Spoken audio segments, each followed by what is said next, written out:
Hey, it's been a minute and I'm glad we're back. Like, we have so many things lined up for you today. And of course, this is the Techpoint Africa Podcast, and I hope you guys, our listeners, have been keeping safe, well, and dry. And of course, our thoughts and our love are with everyone affected by the flood. And of course, those who have been earmarked to have imminent flooding. People like me, people like Nifemi, and a lot of other people. But yeah, our thoughts and prayers are with you, and I hope you guys are keeping safe. And yeah, just try to stay as safe as possible, because I mean, with COVID, we could tell you to wear masks and keep social distances, but with the flood, I guess telling you to learn how to swim might be insensitive. Yeah. Because something can hit your head even, and you can't swim against the tide. Waterborne diseases. Yeah, waterborne diseases. So yeah, I don't know. Yeah, and of course, Emmanuel once again, and I'm here with me on the studio. Oluwanifemi and Bolu.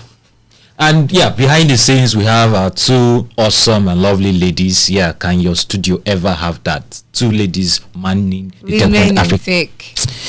Like, please shout out to Onome and Gracious behind the scenes. Of course, Chingozin is lurking somewhere behind, and he acknowledged you too. He doesn't acknowledge that I'm acknowledging him, but it's fine. So there were lots of conversations and stories over this week, and we had a story that has caused a lot of backlash and controversies. I mean, Nifemi, you made me spend time on Twitter yesterday bouncing with people. I don't like engaging Twitter people because I just feel like everybody just wants to feel smart. But to a large extent, a lot of the people who wanted to use data to fact check didn't fact check anything.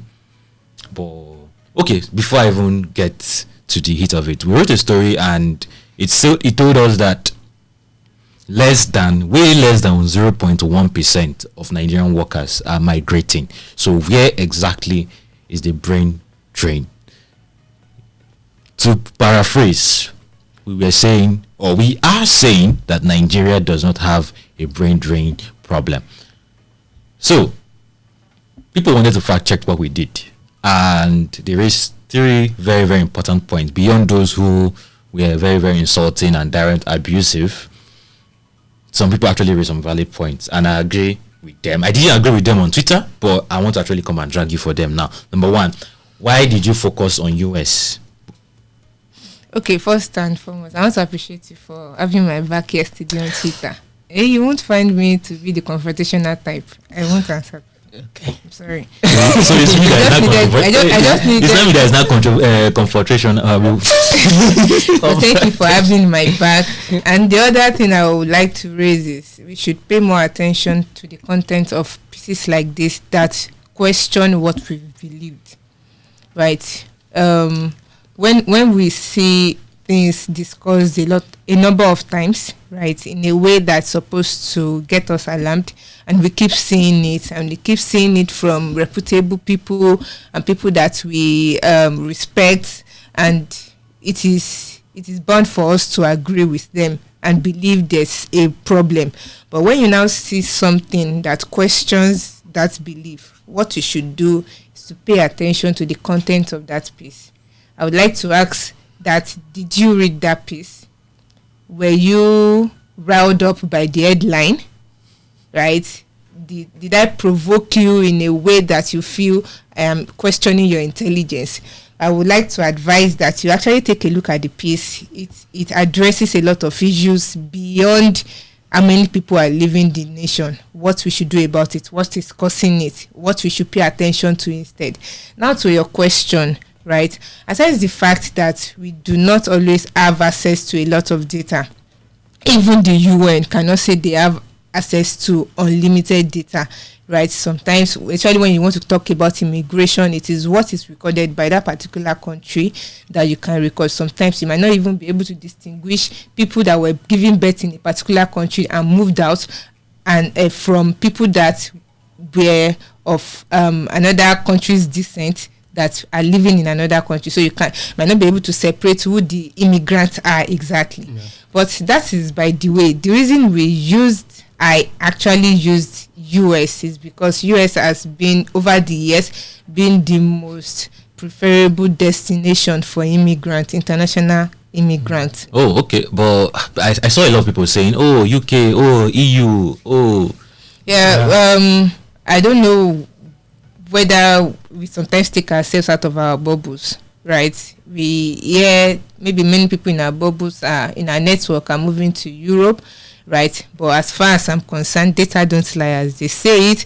The International Organization of Migration is a UN partner organization, recorded as of 2020 of the 280 million international immigrants, right? 50.6 of them are in the US. 50.6 of them are in the US. Million. No. I mean general of that big number. 50.6 of them from all over the world are in the US. Okay, so but where are Nigerians going to? Yes, now Nigeria's stats, according to IOM, right, it's showing that it's not like migrating at the moment, but the number of Nigerians that are international immigrants in other countries it's just like 0.8% of our total population. It's like, let's say 1.8 million, right? And this includes people that live as dependents rather, people that live to go and study, people that go for tourism, people are on tourist visas, people that are on work visas that are limited to a number of years, people that are actually relocating, right? It's like, I think the what's it called, our behind the scenes should be they should show us the number of Nigerians that are in these countries, and US tops that list. The country that has the highest number of Nigerians who are international immigrants, and I'm sure this would not cover illegal immigrants. Okay, because they are not recognized. So I think I was seeing the data before we came on the podcast. It shows that the US immigrants, Nigerian immigrants that are in the US, almost doubles those in the UK. Yes. Europe is just down the list. It's not like after US, right? There's Italy. There's Nigerians are migrating to Niger. Cameroon. Yes, and they are in the 100 and something thousand. Wow. Yes.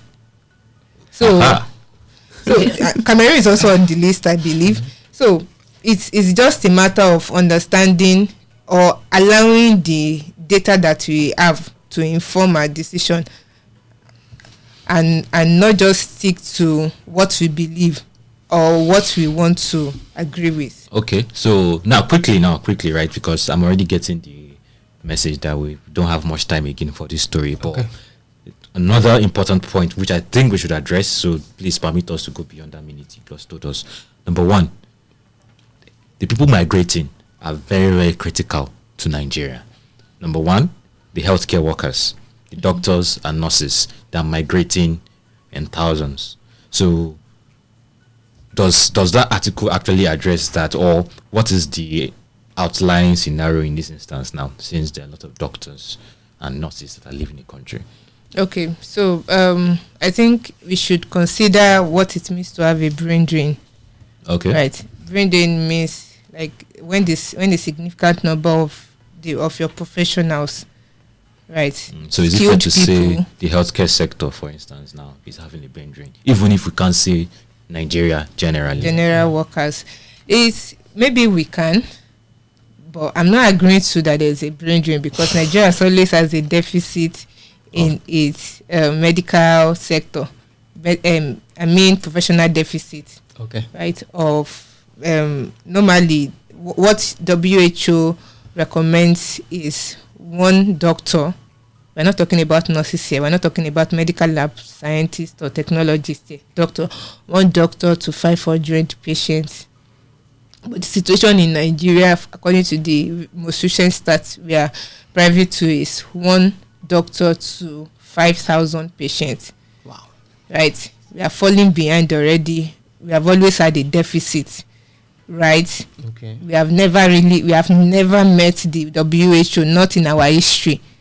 Okay. You get, so we've always had a deficit of doctors. But yes, there's a stats showing that in the past 6 years, right, we've almost lost 10,000 doctors and nurses to the UK, right? Because they have things that are attracting them. Policies from the GMC is attracting them, right? So if you want to, we might not have access to the numbers of doctors and nurses and medical practitioners in Nigeria, but think of, if you want to give a wild estimate to other countries, let's say 50,000 medical practitioners has migrated from Nigeria compared to what we have on ground. I'm not sure, but we can say that the number of medical practitioners that we have is way more than that, right? So we can't say, if you want to consider numbers. I think according to Statista, we had about 24,000 doctors as of 2020, according to that data. So let's say if we have 24,000 in just 2019, say 6,000, 8,000 has left in the last 5-6 years. How many of that are living like that? Let's say 1,000 plus every year. So the issue now is, okay, why I hear what you are saying, right? In our history, we've always had doctor shortage. I wanted to ask a question. Yeah, I was going to ask. Say this particular bit could be a bit subjective based on the angle we are looking at it from. Yeah, so there's the angle that in the first place we've never even had enough medical practitioners. We have not yet trained enough people, and then you can say, okay, we don't have enough. It's not as a result of brain drain. You can say that. But then the little that we now have are now leaving. But so if you look at it from that perspective, you can now say. So there's a school of thought that says it's better for a country to lose its professionals than lose educated, unemployed population. You get? What school of thought is that? Because I'm going to ask you in the comment section. Yes, I can't place, but I've seen conversations on that, discussions on that. Okay. Right? It's better for you to lose your professionals. When you lose the educated, unemployed population, it can cause a drain more than losing the professionals.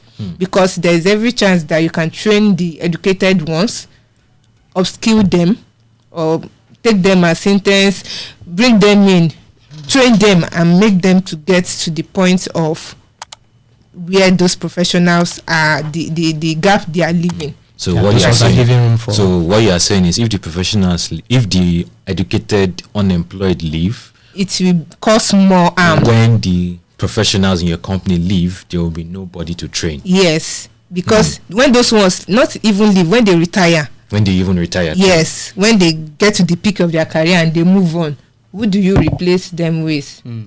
Because because we have them. It's a case of you don't know how valuable something is until you lose it. So they are there, and then they work till they are 70. So before they are 70, you don't make any plans of. The summary of this is, just read the article. There are other things you have to focus on, and it's not about whether people are living or not. How do we make things better for us? How do you train the people that you have to make them better, to fill positions you're supposed to fill, which we will discuss in one of our podcast episodes on how companies should respond to talent migration. I almost said virgin. How companies can respond to talent migration, and what it will cost companies to hire new skills or upskill the ones they have. So those are the things we should pay attention to. One love. All right, calm down. Thank God. I think that was an interesting one. What I would say is, if in the last few weeks, right, we saw the British Prime Minister, someone from India, and we've been celebrating India. Weirdly, on social media, we've been making a lot of noise about, India, they've taken over the world. If you go on Twitter, you see almost every tech company in the world, major companies in the world, are being led by Indian CEOs. SoftBank Fund, Microsoft, Google, Twitter. There are so many, right? A lot of tech CEOs, but why are we celebrating that and not calling that a brain drain? Are you going to say because India has 1 billion population? That's not, no, you can't use that, because when we use that for Nigeria, you say we can't use the entire population. We actually need to find the people who have been earning $10,000 a year and above who are living. So the question now is, the people who live in India, does that not point to brain drain in India too? Then, number 2, for your skilled workers, the fact that your senior engineer left and your engineering team is in shambles, whose fault is that? Is that the fault of the senior engineer? No. He has to do what is best for him. Is that the fault of Nigeria? No. They're still trying to fix roads and give people food. It's not the fault of Nigeria. It's you. You are probably not just prepared to handle the loss of senior engineers, because why? These engineers, they will always leave. They might not leave the country, but they will leave to another company. Everybody in the world is competing for your talent. Exactly. Then number 3, even if you leave, even if they leave, if not for talent migration, would we have companies like Main One today? Main One is one of the most important companies Nigeria has brought up. But the CEO worked in the US for some years before she came back to Nigeria, and then she came back with Nigeria and built stuff. So there are lots of conversations around this, and so many more. All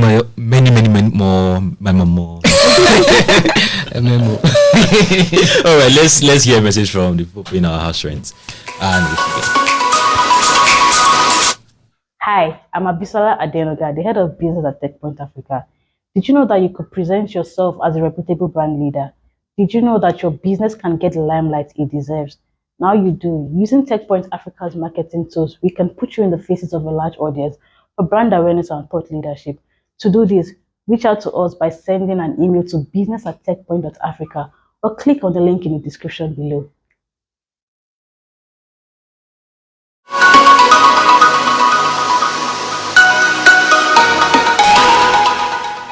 hey guys, welcome back to the Techpoint Africa Podcast. So, like I said, so many stories, and we have Ogheneruemu here with us eventually. Yeah, we just had to drag Nifem into this podcast because I missed that conversation. You missed the conversation. What did you want to say? No, don't say anything. Don't say anything.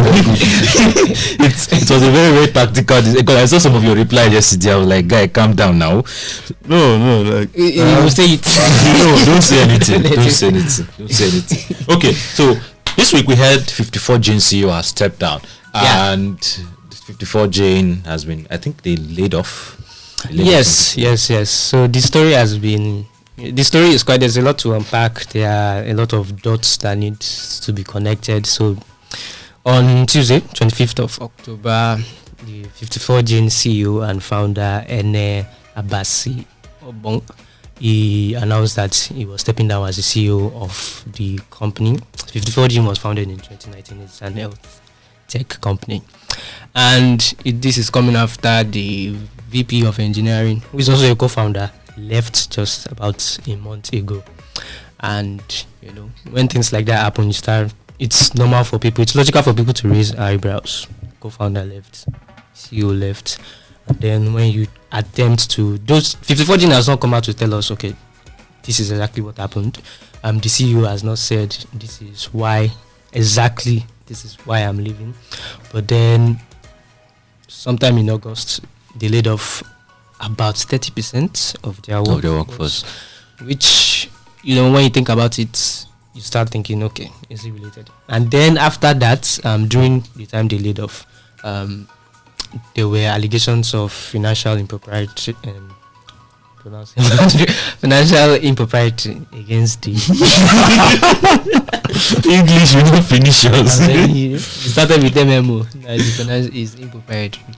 So you begin to think, right, this is an allegation. About 30% of the workforce was laid off, and then CEO is stepping down. Something sounds fishy. Something definitely sounds fishy. CTO left 1 month later. CEO is stepping down, and the next CEO is not the COO. It is the general counsel. Assisted by the She will be the interim CEO. Yes, her name is Teresia L. Boats. So, and then when you look at it again, you might say, okay, it's probably because they've also been facing some issues after, especially now that the entire, because I think there was a boom. They had like a business boom during the COVID-19 period. But it didn't last. Yes, it didn't last because their lab was able to, one of the companies that really took on the COVID-19 tests. They did a lot of tests actually. Probably the company that did the most in Nigeria. And then now that the entire COVID-19 thing is dying down, it's reduced. So, okay. So, I don't know what to think about this, because the 54 genes proposition is not something you see normally in Africa. Yeah. And it sounded very futuristic, and I had a lot of hopes on it, not because of what it can achieve now, or because of its potential. Very, very few countries invest in R&D in Africa. Yeah. And for me, I felt 54 genes original proposition, which is genome sequencing and all of that, it's actually something that's supposed to be R&D heavy. So I was expecting more of grants, more of aids for research. I haven't really placed my finger on the business side of things, like the capitalist side of things. Yeah, it's not only you. It's not only you. And when you think about it, when you think about other companies, like biotech companies involved in all this genome sequencing, things like that, they are not companies that you invest in with the aim of making profit early, like regular startups, right? And the funny thing is, they actually require even more funding than your average fintech startup.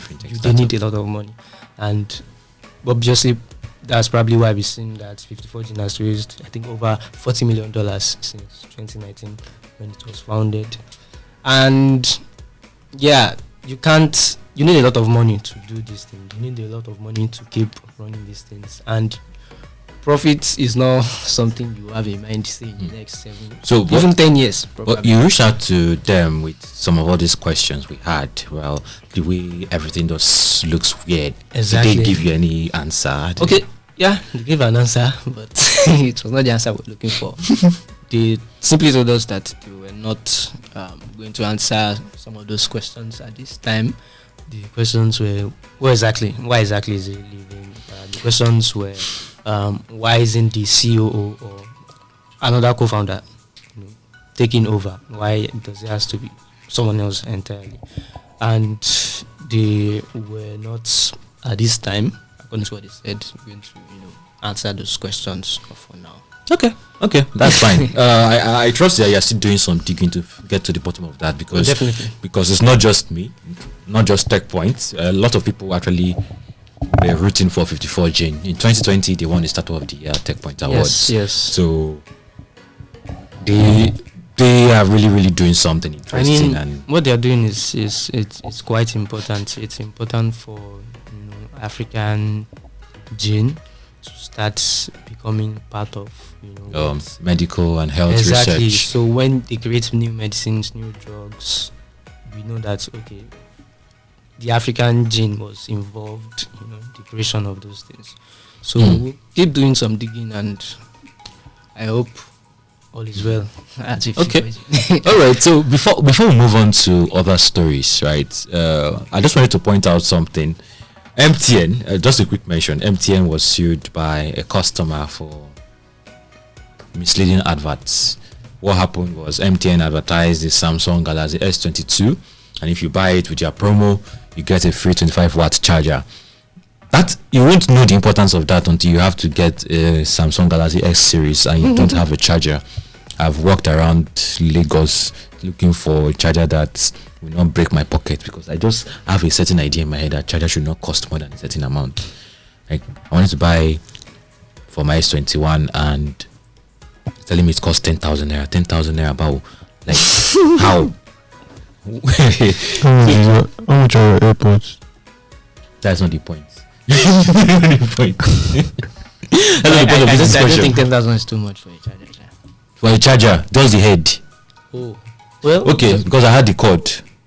It comes with cord. Yeah, so a free 25-watt charger, and the guy said he only received the phone, but he didn't get the charger. MTN's argument was stocks had already finished lasting by the time he got the phone. Valid while stock So lasts. yeah, offers valid while stock. See, I'm thinking lasts. about that. I'm just thinking of all the people I could possibly sue.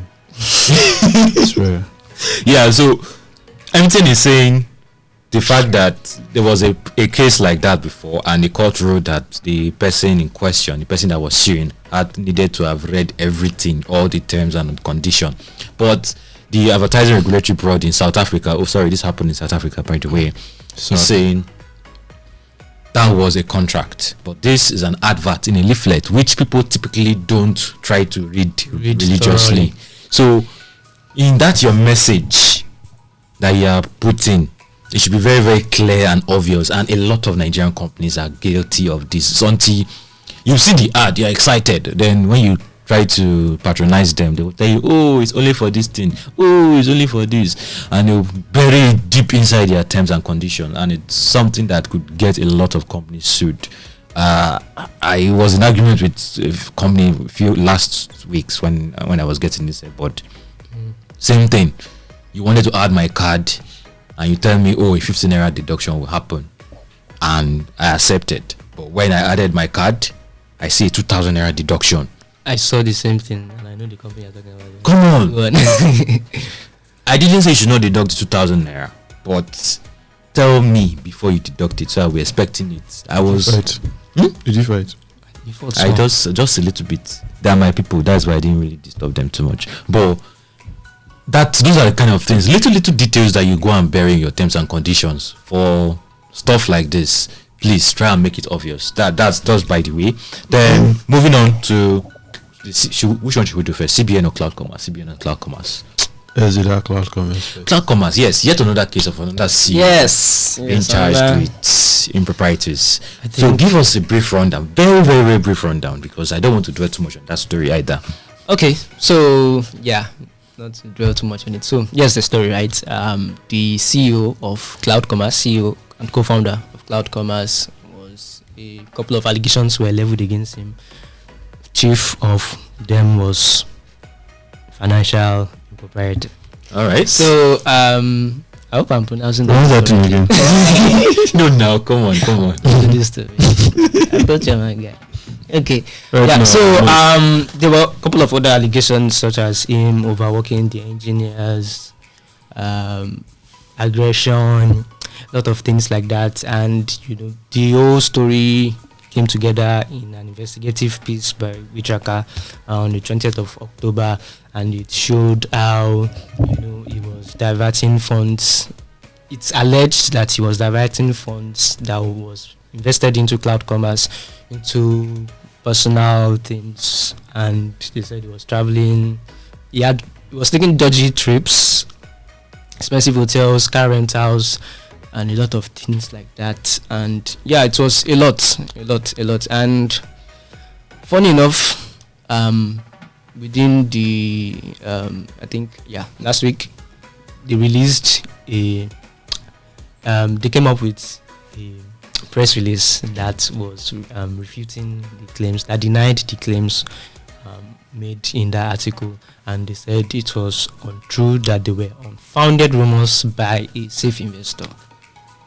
So one thing to note about that was the press release was unverified. The source was unverified. There was no actual signature by any.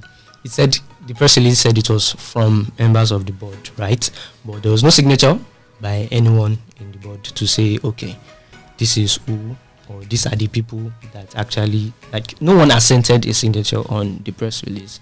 And so but the press release said, one, that he did not, that the CEO, in the name of Olumide Olusoya, DO, as is popularly known, did not divert any funds into his personal pocket.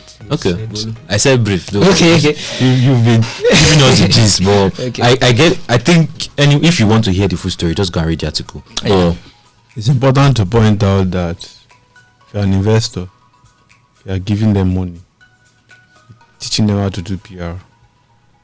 Because that thing was it was a disaster class in PR.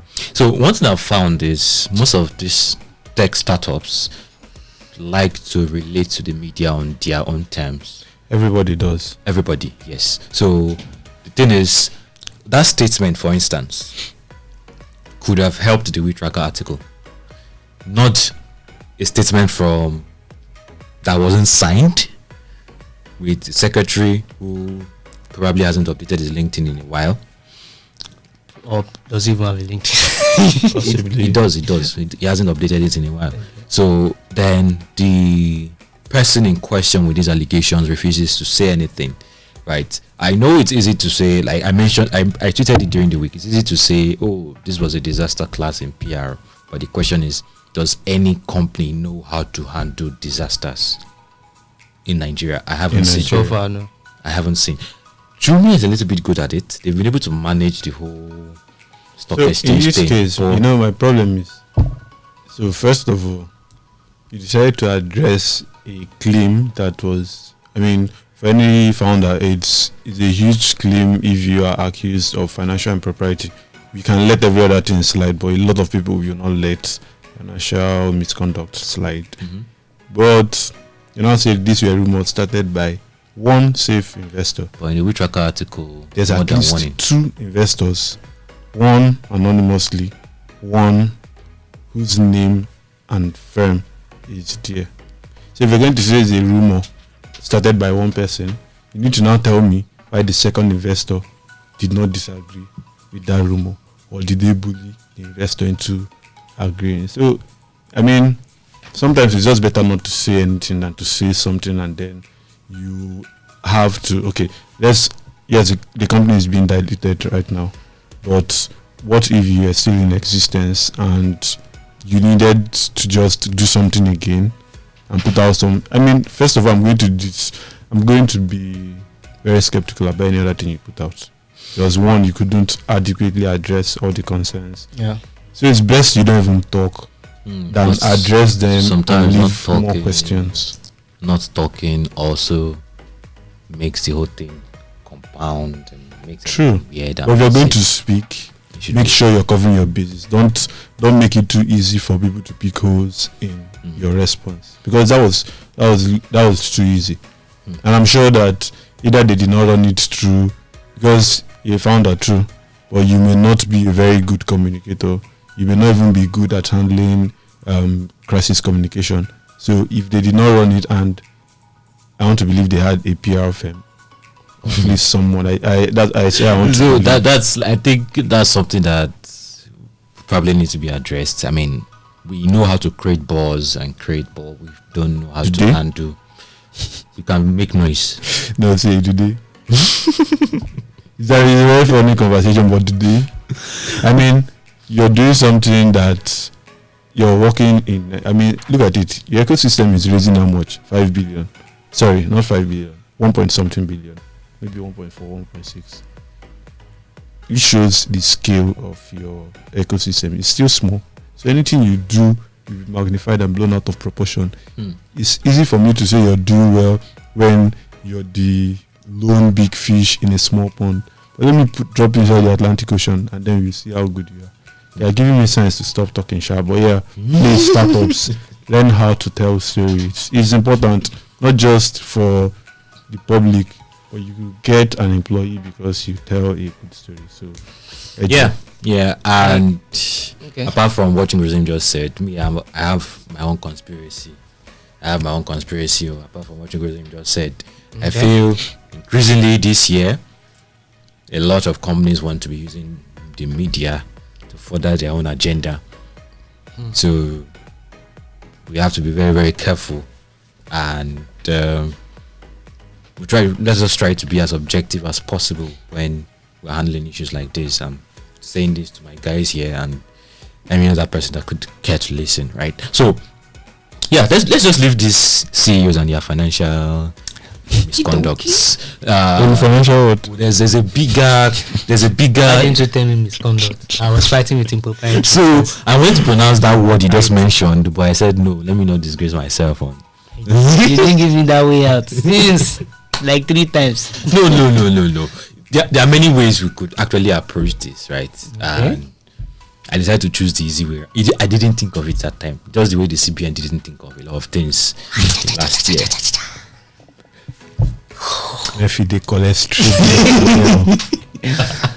Yes, a Christmas gift from the CBN and some weird moves. Chingozirim has updates for us on the CBN.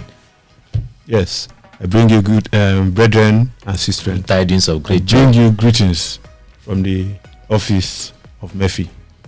He has kept all of us busy and ensured that we are all mini economists in the last 1 week. So let me start with the Christmas gifts, as you guys have titled it. From next year, February 1st. This is my own date too, but because there's a deadline. But from next year, February 1st. What's the date that the CBN gave, Biko? Okay. By January 31st, 2023. That's the deadline. Yes. Okay, so from February all 1st. current naira notes in circulation will no longer be considered legal tender. All? Yes. From 100 naira, 200 naira, 500 naira, and 1,000 You're naira. careful not to mention 15 naira because you can't buy anything with 15 naira. You Yeah. can buy something, gala, but you don't small. What else? Granite. Gala. Gala is 100 naira. People say Gala is 100 naira now. I bought Gala 100 naira yesterday. Whoa. Okay, so what can you buy with 15 naira, please? So you could Can buy egg. Egg is you 18 can naira. buy egg. Wait. You can buy biscuit. Biscuits 15 Yeah. naira. Is it Yeah. fishy or? No, half size of what's the name of that thing again? So it's only kids that can spend because I don't eat biscuits. Yeah. No, This is where you give Oh no, this wafer, this is very popular Milky wafer now. May help us out, please. That biscuit you should buy that here. They are now selling 50. Pure Bliss, gracious. Pure Bliss is not 100 naira. This has been 100 naira. They have a smaller one. It's a smaller one. Yes. 15 naira. So biscuits. Economy okay. size. Then 3 pure water for 15 naira. All right. So that's by the way, Sha. Yeah, so from January 31st, or January 31st is the deadline. So if you currently have your naira notes, if you have held or hoarded naira notes, large quantity, start looking for how to Who are take you it talking out. to? Is it me? Hmm? Is it me? That's why I was looking at the camera. The person would identify themselves. Okay. But hopefully none of you are. But yeah, that's it. New naira notes, new 100, 200, 500 and 1,000 naira will be in circulation. What does this mean exactly? Why is the CBN doing this at So, this time? According to the CBN, one is it's difficult to find fit notes, like notes that look good. That's one excuse. Or one reason that the CBN government Excuse, gave. I hear you. That it's difficult to find really neat notes. I think if I check, I don't think I will find. Okay, I have a decent 500 naira note and a decent 1,000 naira note. But the 100 naira note I used for transport this morning was nothing to write home about. So he has a case there. Secondly, he said that with You use those kind of notes for transport. yeah, true. No, mainly for Okada. So they will suffer. And then that woman that doesn't smile when she's selling stuff to you. I reserve it for them. Those people have a special place in my heart. So he also said that the increasing technological advancements mean it's easier to counterfeit notes. So that's a risk, and they are trying to they're also trying to stop that. So the third reason that he gave is that he said something about the dirty notes don't even they are not they don't show or reflect a good image of the CBN. I still don't understand that part, how dirty notes affect the CBN's image. But yeah, finally they also said a lot of people are hoarding naira notes. So those are the three reasons he gave. So from 15th December or December 15th and 2023 they would start circulating the new notes. So and that's there's a redesign. Yeah, there's a redesign. But how much would this cost the CBN now? So as of 2020, the CBN said it cost about 56 billion naira to print 2.6 billion naira notes. Come again? 56 billion. Wait. 56. Sorry, 58 billion. 58 billion. Yes, to print print 2.5 2.5 billion notes.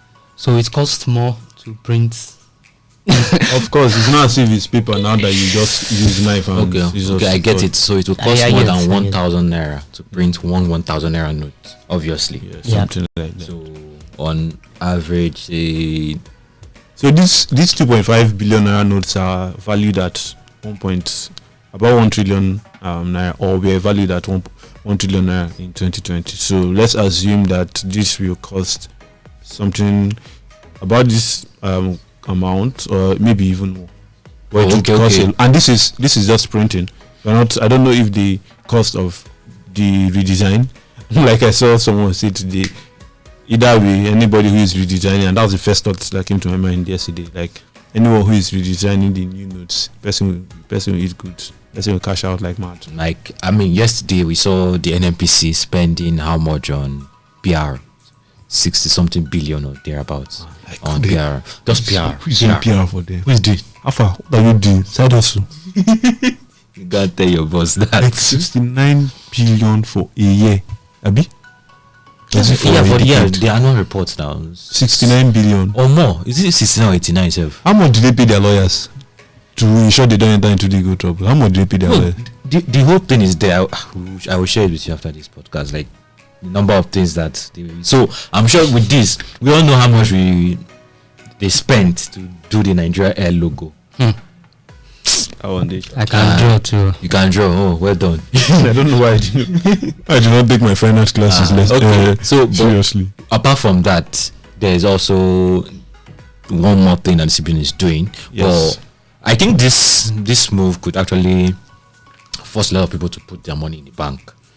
Which is, yes, it's real, because now you have 6 weeks to do that. How do I do that? I have 6 weeks until they start circulating, but you have about 2 months before you run out of. They're not doing anything to 10 naira, don't worry. No, yeah.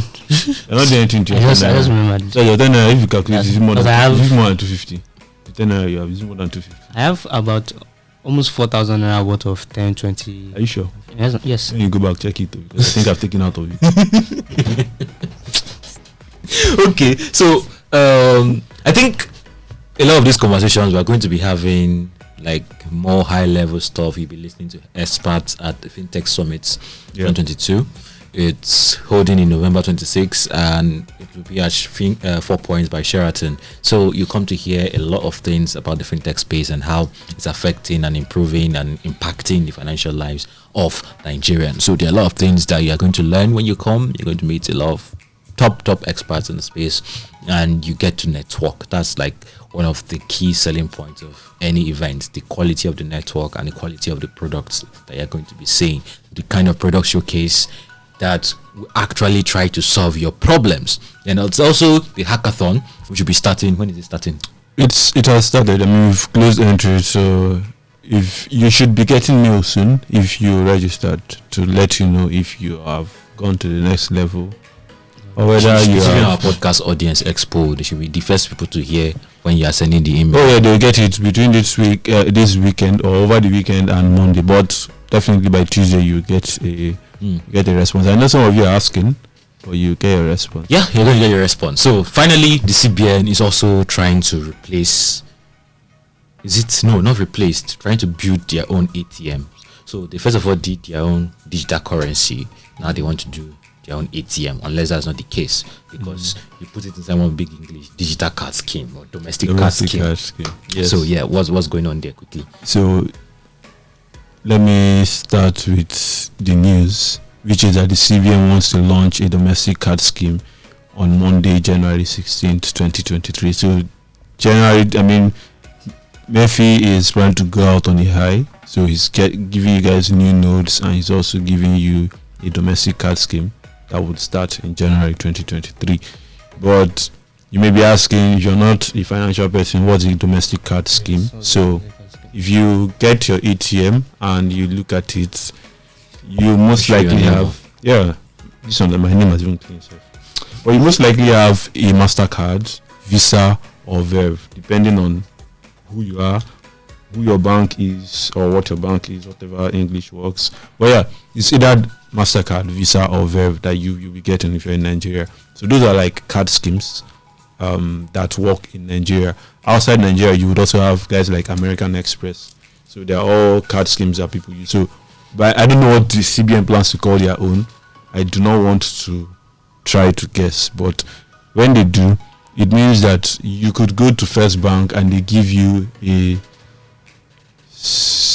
could give you a Shango card, for example, instead of a Visa card, and this is actually a new business for the CBN. So we're now, is it that the CBN is becoming a regulator player to like the NNPC or NIPOST? So NIPOST regulates logistics companies, but also runs a logistics service. So CBN, they should go and acquire a payments license or a switching license. That's running switching for us. As well do that. I mean, maybe they can even get agent banking license to drive financial inclusion, because I mean they said one of the reasons is that this would deepen financial how does inclusion. a card scheme deepen, like anything that anyone does launches these days, the next thing is financial inclusion. Don't worry, we were talking about this at the FinTech Summit, but come on.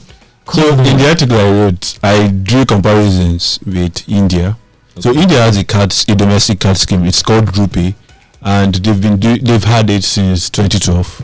So RuPay has I think it currently has about 60% of the market share in India. And when they started, a lot of people were not very, very sure. I mean, in the early days, it was MasterCard, Visa that were the major players in that space. But the Indian government decided that we need to get into the business, and they started. So that's also why I think that if the CBN does this, they could actually get to that place or get to that level of dominance very quickly. So one of the things they did was the cost of, so you pay, your banks pay, or your financial institution or anybody that wants to give you a card. So it's not just banks alone. So ShopRite can give cards. So your bank has to pay Visa in order for them to issue you a Visa card. Now when they issue you that Visa card, Visa still makes money from that. So what this means is that if First Bank issues you a Shango card, which is not the name they said, don't go and say it's me that said, but if they issue a Shango card, they will have to pay the CBN. Now, India made it easy. They didn't have to pay always. I think they slashed the price like significantly. So maybe you have to pay 100 naira to give out one card. No, I think that's too cheap. Yeah. Maybe 200 naira for one card, and then CBN comes and says, "Oh, we give it to you for 25 naira. Who will you go for?" Especially if it offers the same value. You go for 25 naira, lower operating costs. Also, you have to pay fees yearly to continue using those services. So the CBN can also slash it significantly. At this point, too, the value proposition for MasterCard and Visa, which was the ability to buy stuff from foreign websites, with the whole naira issue, that value proposition is getting... Yes, but to be fair... when you travel to other countries, you can still use a MasterCard, you can still use a Visa. Yes. Or if I travel to another country, can I use a CBN domestic card? You can, yes. But it's not like you just suddenly can use it. So the CBN has to do some legwork to ensure that merchants. So even for India with RuPay is not accepted in every country in the world. There are some merchants in some countries that accept it. There are some merchants that do not accept RuPay cards. So it's going to take significant work for the CBN to drive adoption outside Nigeria. It's easy for them to drive adoption outside Nigeria, like I pointed out in the article, which you should go and read. They can always use policies to drive adoption, which to cut down marketing costs. So they don't even, all they need to do is send out circular to these guys and say, how far? We have the way Nifemi brought that soap for us. We have something that we are selling. So they will just tell you that this is what you are doing. Better get in, or anyhow, if you do anything you see, they manage it like that. So that's one way they can do it. Another thing they can do is offer very, very good incentives for them to join. Apart from strong-arming them, they can offer them very good incentives. One of the things that the CBN mentioned is that they are looking at it as the digital payment scene in Nigeria has grown significantly over the last decade, and they want to bank on that. So I know we disputed the 200 million figure, but they are also assuming that that is a huge market here and they can get in. But to your question about financial inclusion, how does that drive financial inclusion? They could finally make it possible that you could conduct transactions on a card. So with your card, it doesn't need to be an ATM card, but with your card, you could make payments. I mean, we have the Cowrie card, and with a Cowrie card, you're conducting a financial transaction, but it's not linked to any account. Yeah. So they could do that people can get into the financial system without necessarily having to go through the stress of BVNs. Which you now need BVNs for. So that's one way they can do it, and hopefully this is one way. But another thing that is interesting is that this is a very good way for them to drive the whole cashless, which still ties back to the policy of taking a lot of money in. They could take a lot of money in, or as they're doing this, a lot of people are going to have to find ways to get their money out of the out of banks or out of the financial system back into these financial systems, or your money loses a lot of value. So they're going to do a lot of that. One of the things that they said, which is something... You want to reveal everything in the podcast, or do you want them to go and read everything? Okay, let me talk about the last one. Data sovereignty is something that they are concerned about. Okay. There's a lot of data that is exchanged. So it's interswitch. Oh, interswitch is even... They are threatening me behind the camera. People, if you see me missing, you know what to hold. Okay, yeah. So let's actually have something to say, but you want to time say has gone. Time has gone. Okay, no problem. Our script writers put plenty stories in the podcast script, and now that they want to kill us. If you don't see Jingozirim, because it's the one that delayed. I did not delay. All right. So guys, thank you very much for staying with us to the end, and I'm sure you had a lot of interesting insights, and if we didn't give you enough insights, of course you have more questions for us. You have any suggestions on how we can improve how we deliver the podcast to you, please let us know. And all our friends and family and well-wishers and enemies that are watching the podcast, yes, Instagram, TikTok, YouTube, anywhere you see this, please watch the end and share with your friends, and hit that subscribe button on YouTubers, hit that subscribe button, please. Instagram and TikTok, please, we need more followers. We need to grow our presence and get this to as many people as possible. And for the audio, of course, if the video is not your cup of tea, you can always do audio. You can find us on... Yes, you can find us on Google Podcasts, Apple Podcasts, Spotify, Hi-Hat Radio, and anywhere else you get your podcast. All right, let's keep working on this so that it'll be very, very hard. Immediately, you can find us on Google Podcasts. Exactly. All right, guys. See you guys and have a lovely day. Adios.